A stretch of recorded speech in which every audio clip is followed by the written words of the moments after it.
Marwadi university మంచి భవిష్యత్తు కోసం తెలుగు విద్యార్థులు ఇష్టపడే యూనివర్సిటీ. కాల్ 9059052378 9059052379.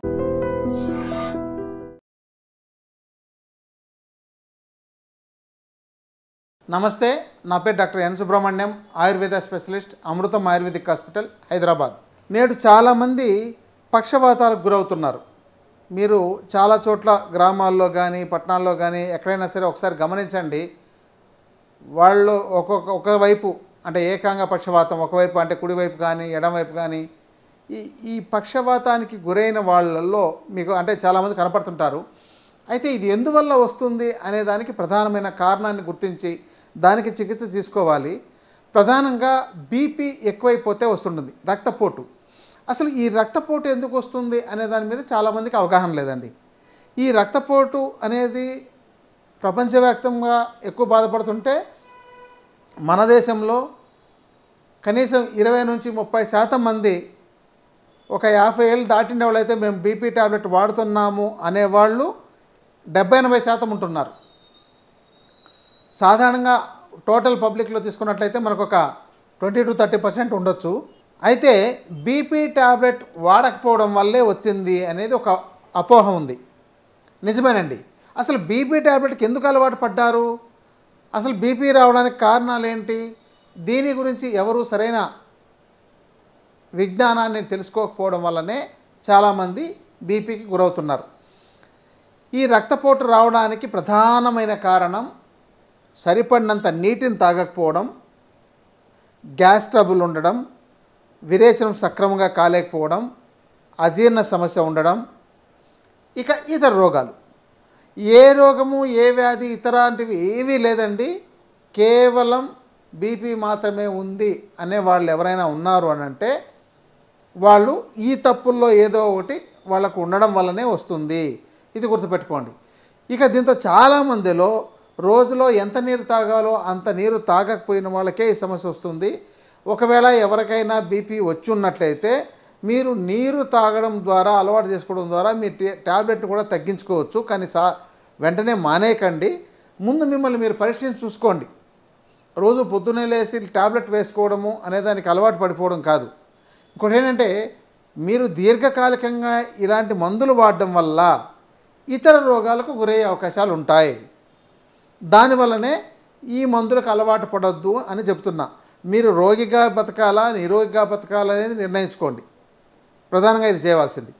ఇక ఎంత నీరు తాగాలి అని అంటే ఒక వ్యక్తి వాళ్ళ బరువును బట్టి కనీసం 15 కేజీలకు 1 లీటరు, ఇంకా ఉష్ణ ప్రదేశాల్లో జీవిస్తున్నట్లయితే ఎప్పుడు చెమటలు కారేటట్టు ఉండేటట్టు ఉన్నట్లయితే 10 కేజీల బరువుకు ఒక లీటర్ నీళ్ళైనా రోజుకు తప్పనిసరిగా తాగాలి. అంటే మీరు 80 కిలోలు ఉంటే 8 లీటర్ల నీళ్ళు తాగాల్సిందే. ఎక్కడ మీరు బాగా వేడిగా ఉండి ఉష్ణ ప్రదేశాల్లో చెమటలు వచ్చే పని చేస్తున్నట్లయితే మీకు సాధారణంగా అంత అవసరం అవుతుంది.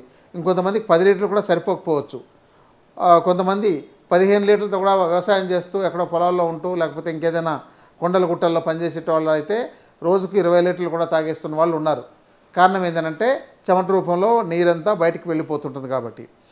ఇక్కడ ఈ నీరు తాగకపోతే బీపీ ఎందుకు పెరుగుతుంది అనే ప్రశ్న మొదలవుతుంది. దీనికి ప్రధానమైనది ఏంటంటే మనకు రక్త సరఫరా రోజుకు కొన్ని వేల సార్లు, ఇంకోటి ఏంటంటే దాంతో సరిపడినంత నీరు ఉంటే 7,500 సార్లు మనకు బాడీలో సర్క్యులేట్ అవుతూ ఉంటుంది. ఇంత అయ్యేటప్పుడు మీ శరీరంలో నీటి శాతం తగ్గిపోయేసరికి మీ యొక్క రక్తం చిక్కబడిపోతుంది. ఆ రక్తం చిక్కబడిపోవడం వల్ల వచ్చే ఒత్తిడే ప్రధానంగా బీపీ. ఇంకా సైంటిఫిక్గా చాలా రకాల రీజన్స్ ఉన్నాయి, అది వేరే సంగతి. కిడ్నీ ప్రాబ్లమ్స్ వచ్చిన వాళ్ళకు కూడా ఈ బీపీ సమస్య వస్తుంటుంది, అది వేరే సంగతి. అదన్ని రోగాలకు వాళ్ళు ఆల్రెడీ గురైపోయారు కాబట్టి ఆ అవయవాలు సక్రమంగా పనిచేయకపోవడం వల్ల ఈ ఆర్టరీస్లు వెయిన్స్లో ఎథెరోస్క్లెరోసిస్ లాంటివి రావడం, లేకపోతే అవి గట్టిపడిపోవడం, వాటి యొక్క ఎక్స్పాన్షన్ సరిగా లేకపోవడం, అంటే సంకోచ వ్యాకోచ గుణాలు సరిపడంత లేకపోవడం, ఇంకా ఇతర కారణాలు చాలా ఉండొచ్చు. కానీ రక్త సరఫరా సరిపడినంత జరగకపోవడం వల్ల, అంటే అది సక్రమంగా జరగక ఒత్తిడితో జరగడం వల్లనే ఇక్కడ రక్తపోటు బీపీ అనేది వస్తుంది. ఇది ప్రధానమైన పాయింట్. దీన్ని బాగా గుర్తుపెట్టుకోండి. తర్వాత దీనికి చికిత్స ఏంటండి అని అడిగేవాళ్ళు ఉన్నారు. ఫస్ట్ మీరు నీరు తాగడమే చికిత్స. మీకు మలబద్ధకం ఉంటే మలబద్ధకం లేకుండా చేసుకోవడం చికిత్స. మీకు గ్యాస్ ట్రబుల్ ఉన్నట్లయితే మీరు అజీర్ణం చేసే ఆహారాలు, గ్యాస్ను ఉత్పత్తి చేసే ఆహారాలు, ఆయిల్తో చేసిన ఆహారాలు, ఆయిల్లో దేవిన పదార్థాలు ఇలాంటివి తినడం, సరిగా జీర్ణం కాకపోవడం, ఇది సక్రమంగా చూసుకోవడం ఒక మంచి చికిత్స. అంటే ఇవన్నీ చికిత్సలు. అంటే దానికి టాబ్లెట్ వేస్తేనే చికిత్స, ఆపరేషన్ చేస్తేనే చికిత్స అని కాదండి. మీరు నీరు తాగడం కూడా ఆరోగ్యకరమైన చికిత్స. దానికి మందు ఏంటి? నీరే. ఇది మీ ఇంట్లోనే ఉంటుంది, మీ దగ్గరలో ఉండేది, మీకు రోజు అవసరమయ్యేది. మరి దీనిని మీరు గుర్తించకుండా మీరు మందులు వేసుకుంటాం, టాబ్లెట్కి అలవాటు పడ్డామంటే కష్టం. నేడు చాలామంది 25-30 సంవత్సరాల వయసుకే మేము టాబ్లెట్లు వేసుకుంటున్నామని, బీపీ టాబ్లెట్ వాడుతున్నాను, రోజు పొద్దునే ఒకటి వేసుకుంటున్నాను అని చెప్పే వాళ్ళు ఉన్నారు. కాబట్టి ఈ వయసు నుంచే మీరు వాడుతున్నట్టయితే మీరు ఎంతకాలం బతుకుతారు, ఈ టాబ్లెట్లు ఎంతకాలం వాడాలి, మీ జీవితకాలం అంతా మందులు వాడుతూ బతకడమేనా? ఇంకొకటి ఏంటంటే, ఈ మందులకు ఒకదానికి అలవాటు పడితే కొన్ని రోజులకు ఇంకో వ్యాధి అవుతుంది. అంటే మధుమేహం రావచ్చు, ఇంకోటి రావచ్చు, థైరాయిడ్ రావచ్చు, తర్వాత జాయింట్ పెయిన్స్ రావచ్చు, ఇలా కొలెస్ట్రాల్ పెరగవచ్చు. ఇలాంటి వాటి వల్ల కూడా కొన్ని రోజులకు మీ మందులు పెరిగిపోయి మీకు తర్వాత మందులే ఆహారంగా తయారవుతుంది. ఇది బాగా గుర్తుపెట్టుకోండి. మందు లేని జీవితం ఎలా పొందాలి అనే దానికి సంబంధించిన జ్ఞానం మీరు నేర్చుకోగలిగితే ఈ మందులతో పోరాటం లేకుండా మీరు మంచి ఆహారం తీసుకొని జీవించవచ్చు. ఇంకోటి ఏంటంటే, కొంతమందికి కొలెస్ట్రాల్స్ బాగా ఎక్కువ ఉన్నా కూడా బీపీ ఉండే అవకాశం ఉంది. కాబట్టి వాళ్ళకు జెనెటిక్గా కూడా డెవలప్ అయి ఉండొచ్చు, లేకపోతే వాళ్ళ యొక్క హార్మోన్ ఇన్బ్యాలెన్స్ వల్ల రావచ్చు, లేకపోతే వాళ్ళకు హెరిడిటరీ రావచ్చు. ఇలా ఎన్నో రకాల కారణాలు ఉంటాయి. బట్ చాలామందికి ఈ ఆహార విధానము, జీవన విధానంలోని లోపాల వల్లే బీపీ, దీనివల్ల తీవ్రమయ్యే సమస్యలు ఏంటంటే, ఒకటి పక్షవాతం రావడం, రెండవది బ్రెయిన్లో క్లాట్స్ ఏర్పడడం, మూడవది కిడ్నీలు ఫెయిల్ అవ్వడం. ఈ యొక్క ఉపద్రవాలు వస్తాయి. మరి కిడ్నీ ఫెయిల్ అయ్యే వ్యక్తి డయాలసిస్ చేసుకుంటూ బతుకుతుండే పరిస్థితులు ఉన్నాయి నేడు చాలామంది. వాళ్ళకి అసలు డయాలసిస్ చేసుకుంటున్నా కూడా బీపీ కంట్రోల్ కాకుండా బీపీకి చాలా టాబ్లెట్లు వాడాల్సి వస్తుంటుంది. తర్వాత ఈ పక్షవాతం వస్తే అంటే ఇంకా జీవితం అక్కడికి వాళ్ళ పని అయిపోయింది, ఇంకా వాళ్ళు పని చేసుకోవడానికి ఏమీ లేదు. వాళ్ళు మళ్ళీ రికవర్ అయ్యే అవకాశాలు చాలా తక్కువ. వెంటనే మీరు జాగ్రత్త పడి ఎక్కడైనా సరైన నిపుణులైన వైద్యులు మీకు దొరికి మీరు ఆ క్షణమే ఆ 4-5 గంటల లోపే తగిన చికిత్సలు తీసుకోగలిగితే సమస్య లేదు, రికవర్ అవ్వచ్చు. కానీ చాలా వరకు పక్షవాతం వచ్చేవాళ్ళు రికవర్ అవ్వడం తక్కువ. కాబట్టి కిడ్నీ సమస్య వచ్చేసి CKD అంటే క్రానిక్ కిడ్నీ డిసీజ్ వచ్చేసినా కూడా రికవర్ అవ్వడం కష్టం. కాబట్టి తర్వాత వాళ్ళ జీవితం వృధా అయిపోతుంది, ఇంకా చావు కోసం ఎదురు చూడడం లాగా అయిపోతుంది. కాబట్టి ఇలాంటి దానికి గురి కాకుండా మీరు బీపీని పెంచి పోషించుకోకుండా ముందే జాగ్రత్త పడి తగిన ఆహార నియమాలు, జీవన నియమాలు ఆచరించి తగినంత నీటిని తాగుతూ నేను ఇందాక చెప్పిన కారణాలను మీరు తొలగించుకోగలిగితే మీరు ఈ వ్యాధికి గురి కాకుండా, ఈ సమస్యకు గురి కాకుండా ఉండగలుగుతారు. మందులు వాడుకొని బాగానే ఉందండి, మందులు ఒకటి వేసుకుంటే ఏమవుతుంది అనుకున్న వాళ్ళకు ఇప్పుడు నేను చెప్పే ఈ విషయాలన్నీ కూడా అవసరం లేనిది. నిరోగిగా జీవించండి అని చెప్పడం కోసమే ఈ విషయాన్ని మీకు తెలియజేశాను. చాలామంది రకరకాల పక్షవాతాలతో బాధపడుతుంటారు. పక్షవాతాలు చాలా రకాల, లెఫ్ట్ సైడ్ వస్తుంటుంది, రైట్ సైడ్ వస్తుంటుంది. ముఖ్యంగా ముఖ పక్షవాతం అని వస్తుంటుంది. దాన్నే బెల్స్ పాలసీ అంటుంటారు. ఈ బెల్స్ పాలసీకి చాలామంది చాలా రకాల ట్రీట్మెంట్స్ చేసుకుంటుంటారు. ఒక్కోసారి అది సరైన ఫలితం రాకుండా మూతి వంకరగా ఉండడం, వాళ్ళు నోట్లో నీళ్ళు పోసుకున్నట్లయితే అది లీక్ అయిపోతూ అంటే జారిపోతున్నట్టు ఉండడం, కళ్ళు పూర్తిగా మూసుకోలేకపోవడం, మాట తడబడడం, తలనొప్పి, ఇక రకరకాల న్యూరో ప్రాబ్లమ్స్ అన్నీ వస్తుంటాయి. సో దీంతో ఆయుర్వేదంలో ఒక మంచి చికిత్సా విధానం ఉంది దీన్ని కుకుటాండ స్వేదము అని చెప్పని అంటారు ఈ చికిత్సని. ఇప్పుడు అది ఒకరికి ఈ సమస్య వచ్చి వాళ్ళకు ఆ చికిత్స ఎలా చేసుకోవాలి అనేది చేసి చూపిస్తున్నాం. దాన్ని ఒకసారి మీరు గమనించండి, మిగతా వివరాలు తర్వాత నేను చెప్తాను. చూడండి, ఇక్కడ ఆయిల్తో ఒక కొన్ని మూలికలతో ఈ యొక్క ద్రవ్యాలను తయారు చేసి ఇలా మేము తయారు చేసుకున్నాం. ప్రధానంగా దీంట్లో కోడిగుడ్లు, నిమ్మకాయ ఉంటుంది. తర్వాత ఒక హెర్బల్ మెడిసిన్ దాంతో కలిపి ఉంటాం. దీనికి ఒక ఆయుర్వేద ఔషధ తైలాన్ని దీన్నంతా మొత్తం ప్రాసెస్ చేసుకునే విధానం చెప్తాను. ఇలా తయారు చేసి వేడిగా ఈ ఆయిల్లో ఇలా ముంచి తీస్తూ ఈ వేడిదనం ఉంటుంది. ఈ వేడితో ఇది మనం ముట్టుకోలేనంత వేడిగా ఉంటుంది. కానీ చూడండి, ఇక్కడ ఇట్లా చికిత్స చేస్తాం. ఈ విధంగా చూడండి, ఈ విధంగా ముఖం మీద చికిత్స ఇలా చేస్తాం అనమాట. ఇది ముఖపక్షవాతం ఒకవైపు మనకు లాగుతున్నట్లయితే దీన్ని మనకు ఇలా ఈ వేడిగా ఉండేదాన్ని ఇలా ముట్టుకుంటేనే మనకు భరించిన వేడి ఉంటుంది. కానీ దీన్ని ఇలా చేస్తుండడం వల్ల ఈ సమస్యతో బాధపడుతుండే వాళ్ళకి అంత ఇబ్బంది ఏమి ఉండదు. కానీ ఈ చికిత్సతో ఈ సమస్య 21 రోజుల్లో శాశ్వతంగా తగ్గిపోతుంది. అసలు ఈ సమస్య మళ్ళీ రాదు కూడా, అంత బాగా మంచి ఫలితాన్ని ఇస్తుంది. ఇలా ఈ ఒక సైడు వీరికి వచ్చేసిన దాన్ని ఈ చికిత్సతో ఇప్పుడు మేము ఇలా చేస్తున్నాం. చూడండి, ఇది వేడిగా కాపడం పెట్టడం. దీన్ని కుక్కుటాండ స్వేదం అంటారు. కుక్కుటాండం అంటే ఎగ్స్ అన్నమాట. దాంతో నిమ్మకాయలు, కొన్ని మెడిసిన్ ద్రవ్యాలను కలిపి దాన్ని ఒక వేపుడు చేసి ఓ మూట కట్టి ఇలా నూనెలో మళ్ళీ దాన్ని ముంచి ఇలా చికిత్స చేస్తాం. ఇది విధానం అండి. ఇది మనకు బ్రెయిన్లో ఉండే క్లాట్స్ని కూడా కరిగించగలిగేంత శక్తి ఉంది. తర్వాత ఏంటంటే ఈ న్యూరో ప్రాబ్లం ఇక్కడ అంటే ఒకవైపుకు లాగుతుంటుంది. ఈ నర్వస్ అన్నీ కూడా బలహీనమైపోయి ఉంటాయి. ఈ ముఖంలోని కండరాలు బలహీనమైపోయి ఉంటాయి. వాటినన్నిటినీ మళ్ళీ స్ట్రెంథనింగ్ చేసి ఈ సమస్య లేకుండా చేయగలుగుతుంది. ఇది ఒక అద్భుతమైన చికిత్సా విధానం ఆయుర్వేదంలో.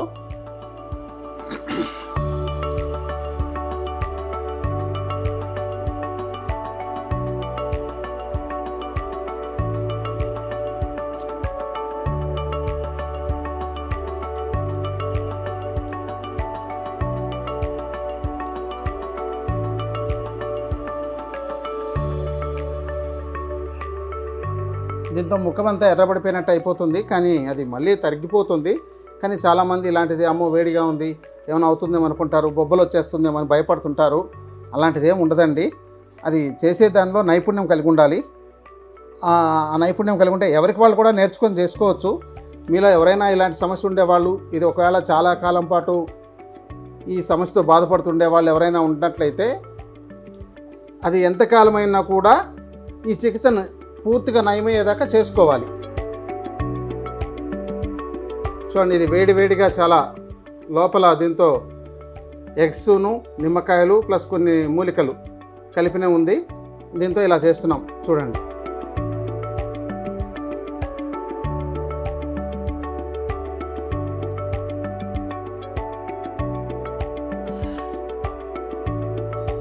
ఇక్కడ ఏ భాగంలో అయినా మనకు ముఖం కంటి భాగం దగ్గర కూడా పెట్టచ్చు. ఈ ముక్కు భాగం ఎక్కువగా, ఎందుకంటే ఈ కంటి భాగంలో కళ్ళు పూర్తిగా మూయలేని పరిస్థితి ఉంటుంది. ఇదన్నీ కూడా ఇక్కడ ఇలా చూడండి, ఇలా చేస్తుంటాం. ఏ హాని జరగదు, ఎలాంటి ఇబ్బంది ఉండదు. చాలామంది చాలా అపోహలతో ఉంటారు. ఈ అపోహలన్నీ ఏవి అవసరం లేదండి. కానీ చేసే నైపుణ్యం బాగుండాలి, జాగ్రత్తగా చేసుకోవాలి. అందుకని మొదట మొత్తం మనకు ఈ పక్క భాగాల్లో చేసిన తర్వాత చివరి దశలో ఈ కంటి భాగంలో కంటి నరాలన్నీ కూడా దెబ్బతినకుండా మనం జాగ్రత్తగా చేసుకోవాలి.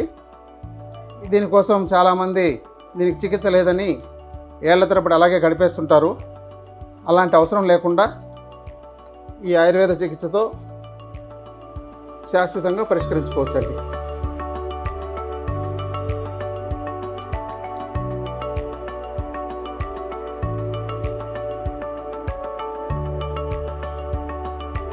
నమస్కారం. ఏమైనా ఇబ్బందిగా ఏమైనా ఉందా? వేడి ఎక్కువ ఏమైనా అనిపిస్తుందా?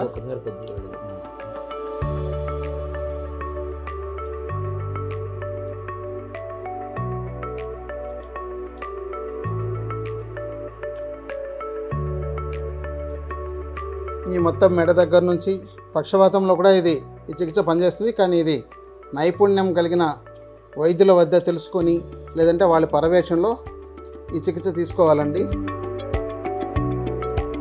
ఈ లాస్ట్లో ఈ కంటి దగ్గర ఇట్లా చేసుకోవాలమ్మా.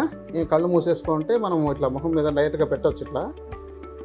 ఇలా మూసుకుంటారు కాబట్టి మనకు మొదట్లో చేయకూడదు, లాస్ట్ ఇంకా అయిపోతుందనే సమయంలో ఒక 5 నిమిషాలు ఈ కంటి దగ్గర ఇలా చేసుకోవచ్చు. మీకు ఆ కన్ను మూయలేకపోవడం ఇవన్నీ కూడా మీకు ఒక 1 వీక్ 10 డేస్లోనే మొత్తం మార్పు వచ్చేస్తుంది.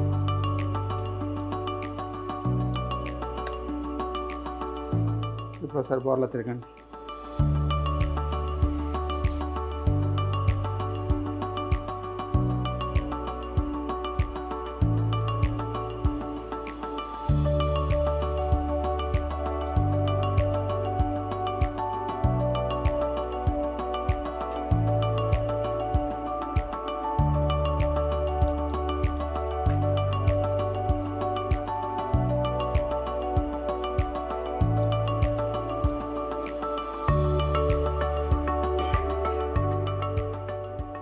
ఇక్కడ ఈ భాగంలో లాస్ట్లో ఈ హెడ్ ఈ హెయిర్స్ ఉండే చోటు కూడా ఇక్కడ ఇది నొప్పి ఎంత వస్తుంటుంది, గుంజినట్టు ఉంటుంది, అవన్నీ కూడా ఫ్రీ అయిపోతాయి.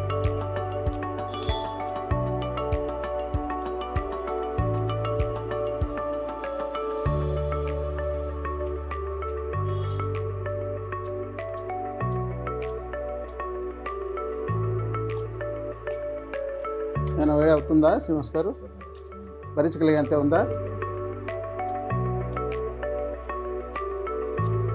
చూడండి, ఇది ముఖం వంకర పోవడం, మూతి వంకర పోవడం అని అంటుంటారు. ఆ మూతి వంకర పోవడం, ముఖపక్షవాతం, బెల్స్ పాల్సీ, ఏకాంగవాతం ఇలాంటి పేర్లు పెట్టి చెప్పగలిగే ఈ సమస్యను ఈ చికిత్సతో నయం చేసుకోవచ్చు.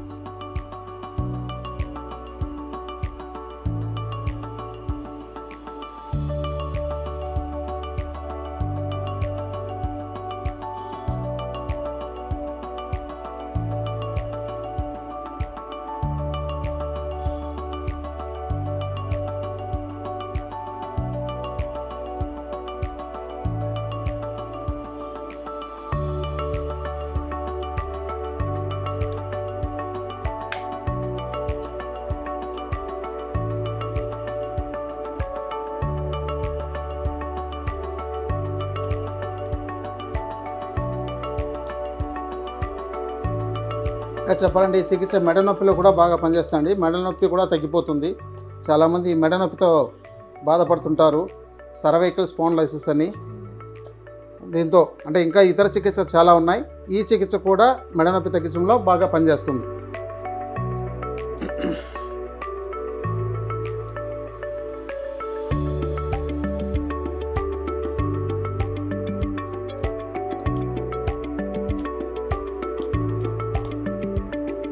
ఇదండి ఈ చికిత్సా విధానం. ఎవరైనా ఈ సమస్యతో బాధపడుతున్న వాళ్ళు, మీకు ఇతర సమస్యలు బాగా ఇబ్బంది పడుతున్నారు, ఇలాంటి వాటితో ముఖపక్షవాతంతో కానీ మెడ నొప్పితో కానీ, ఈ మాట సరిగా రాలేకపోవడం, కళ్ళు పూర్తిగా మూయలేకపోవడం, నోట్లో నీటిని సరిపడినంతగా ఇట్లా పుక్కిలించలేకపోవడం, ఈ ముఖంలో ఉండే మజిల్తో ఇబ్బంది ఉండే వాళ్ళు ఎవరైనా సరే ఈ చికిత్స చేసుకోండి. ఇతర వివరాలకు మీకు ఏదైనా డౌట్స్ ఉన్నట్లయితే కామెంట్ రూపంలో తెలియజేయండి. నమస్తే. నా పేరు శ్రీనివాస్. నాకు 3 days బ్యాక్ మండే రోజు ఫస్ట్ టైం ఉదయం పూట మొహం కడుక్కునేటప్పుడు నీళ్లు పుక్కిలించలేకపోయాను. డాక్టర్ దగ్గరికి వెళ్తే ముఖపక్షవాతాన్ని ఐడెంటిఫై చేశారు. దానికి నేను బయట ట్రీట్మెంట్ తీసుకుంటూ సార్ దగ్గర ఆయుర్వేద చికిత్స కోసం వచ్చాను. వాళ్ళ మొదటి రోజు థెరపీ చేశారు. ఈ థెరపీ చేసిన తర్వాత నాకు చాలా కంఫర్టబుల్గా, ఫ్రీగా అనిపించింది, రిలాక్స్గా అనిపించింది. దీన్ని కొద్ది రోజులు కొనసాగిస్తే పూర్తి చికిత్స లభిస్తుందనే నమ్మకం కలిగింది నాకు. నేను ఇప్పుడు చాలా హ్యాపీగాను, రిలాక్స్గా ఫీల్ అవుతున్నాను. ఇదండి, ఇలా ఇప్పుడు ఇందాక వాళ్ళకే ఎలా చేసుకోవాలో చేసి చూపించాను. ఇంట్లో వాళ్ళు చేసుకోవచ్చు, ఎందుకంటే ప్రతిసారి ఇక్కడ మన దగ్గర రాలేక. ఇలాంటి చికిత్సలు ఆయుర్వేదంలో చాలా వందల వేలు ఉన్నాయి. రకరకాల వాటికి రకరకాల చికిత్సల పద్ధతులు ఉన్నాయి. వీటిని చేసుకోవడం ద్వారా ఎలాంటి రోగాలకైనా మనం ఉపశమనం పొందొచ్చు. కానీ రోగాలను బట్టి చికిత్సా విధానాలు వేరువేరుగా ఉంటాయి. వీటిని గమనించి సరైన వైద్యుల ప్రవేశంలో మీరు కూడా మంచి ఆయుర్వేద చికిత్సలు తీసుకుని మీకు ఎలాంటి అనారోగ్య సమస్యలు లేకుండా కాపాడుకోండి. నమస్తే.